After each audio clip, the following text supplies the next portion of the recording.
American politics is now more diverse than ever before. Women, LGBTQIA people, and non-white communities shattered records during the 2018 midterm elections. And that's great news because it means that the people who create laws in this country are now more than ever representative of its citizens. Well, sort of. The truth is, we still have a lot of work to do. Let us explain. The first area we're lagging in, women. A record 23% of lawmakers serving in the 2019 Congress will be women. But considering that more than half of the US population is female, that all-time high is still coming up short. And what happens when women aren't at the table? Issues that affect them the most, like women's health, equal pay, and childcare, don't get the attention they're entitled to. Which brings us to our next area of improvement.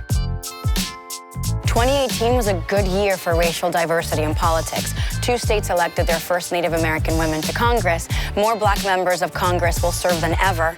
And Latinx representation in the legislature is set to hit a record high.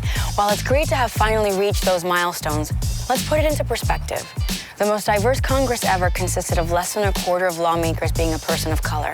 Yet 39% of the population is non-white, and experts predict minority numbers will continue to grow. In fact, some say they'll grow so fast that white Americans will become the new minority by 2045. But remember, communities of color aren't the only ones our political system is underrepresenting.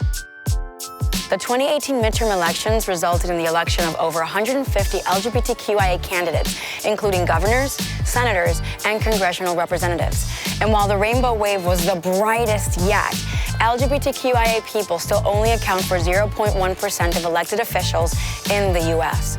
0.1%. That's not even half of a percent. That's not even half of a percent. And it's nowhere near the 4.5% of Americans who identify as queer. So what does this mean? Will we ever achieve political parity in a republic that's truly representative of all its people?